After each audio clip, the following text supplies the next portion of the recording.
గోహత్య నిషేధ చట్టాలు కఠినంగా అమలు చేయాలని పిహెచ్సి బజరంగ్ దళ్ నేతలు డిమాండ్ చేశారు. బక్రీద్ పండుగకు అక్రమంగా గోవులు తరలిస్తున్నారని పోలీసులు అధికారులు దీన్ని అడ్డుకోవాలని వారు కోరారు.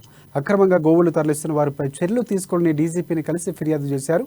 గోవుల తరలింపును అడ్డుకోకుంటే ఇక తమ నాయకులు కార్యకర్తలు అరెస్ట్ చేస్తున్నారని వారు అన్నారు.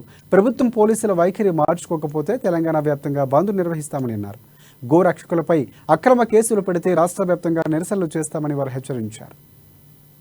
కార్యకర్తలను అరెస్ట్ చేసి బైండవర్ పేరుతోని వాళ్ళను భయభ్రాంతులకు గురి చేస్తూ ఉన్నారు. పోలీస్ డిపార్ట్మెంట్ కానీ ప్రభుత్వం కానీ ఇదే విధంగా మీరు ఇట్లనే వివరిస్తూ ఉంటే రేపు బజరంగ దళ నుండి తెలంగాణ రాష్ట్రం మొత్తం అన్ని నగరాల్లో అన్ని గ్రామాల్లో కూడా బంద్ పిలుపు ఇవ్వబోతామని కూడా హెచ్చరిస్తూ ఉన్నాం.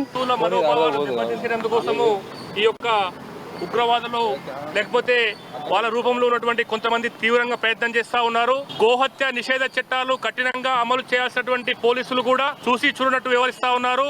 ఎక్కడైతే చెక్ పోస్టుల రూపంలో పోలీసులు కాపు కాస్తా ఉన్నారో అక్కడ మజ్లిస్ వాళ్ళు, మజ్లిస్ యొక్క కార్పొరేటర్లు, ఎమ్మెల్యేలు, ఎమ్మెల్సీలు కత్తులతో స్వైర విహారం చేస్తూ పోలీసులకు ధమ్కి ఇస్తూ పట్టుకున్నటువంటి ఆవులను కూడా తీసుకెళ్లి ఈరోజు కోత కోసేటటువంటి ప్రయత్నం చేస్తా ఉన్నారు.